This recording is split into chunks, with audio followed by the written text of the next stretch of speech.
This is a review for the Shark RV761. The robot's airflow was measured at 11 CFM. Its suction was measured at 0.27 kPa.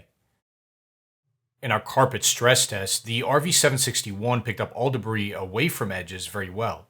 This robot has a fairly narrow direct cleaning path as its brushable compartment is only 5.5 inches wide. But with repeated movement over the same area, it was able to clean up most of the test area reasonably well over time. In our carpet deep clean test, the RV761 picked up 7 grams of debris after 3 passes over an area of carpet embedded with 30 grams of fine debris. In our hard floor stress test, the Shark once again picked up all debris away from edges very well. Here we again see it using repeated movement over the same area to clean up most of the test area reasonably well over time. Moving on to edge performance, this robot utilizes random pathing to move around when cleaning, and this pathing lets it approach a lot of edges head-on, which is good for cleaning them. But on the negative side of things, this robot really only cleans edges with head-on movement. Unlike many other random pathing robots we tested, it doesn't make any back and forth circular movements against edges to clean them better. It also rarely moves parallel to the edge, and when it does, it doesn't get very close to it. The last issue is that there's only one bundle of fibers extending from the RV761 side brushes. Most other robot vacuums have side brushes with multiple bundles of fibers to maximize contact with and movement of debris per rotation of the side brush. The Shark side brush design definitely hurts its edge performance, while the more traditional side brush design improves edge performance. In our robot vacuum Crevice test, the RV761 did not perform well on default power or on maximum power.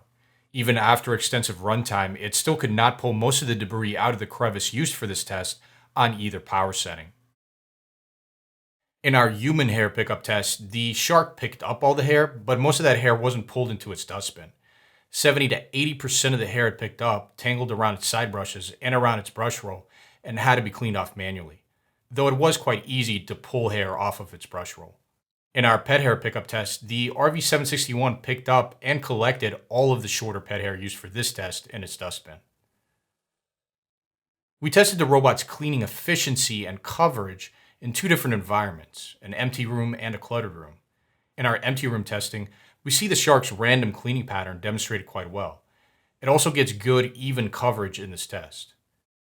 In our cluttered room testing, we again see its random cleaning pattern, and we again see reasonably good, even coverage. A problem area in this test for many other random pathing robots we tested was the area underneath the chair frame. Many other random robots we tested had trouble navigating around the chair legs to properly clean underneath the chair frame. But the Shark did not appear to have any trouble navigating through the chair legs to properly clean in and around this area. Other important specifications and test results we considered for this review are summarized here.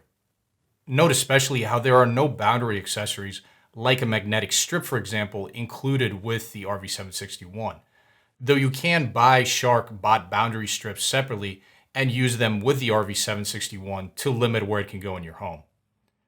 Also note the RV761's runtime and noise output, and how those specifications and test results compare to the average for all of the random pathing robots we've tested so far. Lastly, note the robot's diameter and height. These dimensions make the RV761 one of the smaller robot vacuums we've tested. Moving on to what we like and dislike about this vacuum, first let's talk about what we like. Its surface level debris pickup away from edges on carpet and hard floors is good. It offers above average carpet deep cleaning performance despite having below average measured airflow and suction, indicating that its brush roll is highly effective agitating carpet. This robot offers good coverage in empty and cluttered environments, and it's slightly quieter than the average robot vacuum we tested.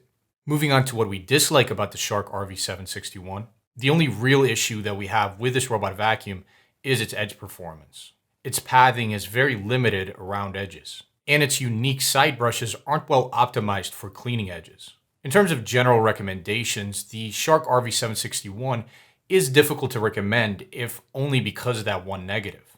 One of the biggest blind spots for robot vacuums is edge performance. Most clean open areas very well, but many struggle cleaning edges. And the RV761, unfortunately, is one of those robot vacuums. For a list of all of the robot vacuums we recommend, see the description of this video, and thank you for watching.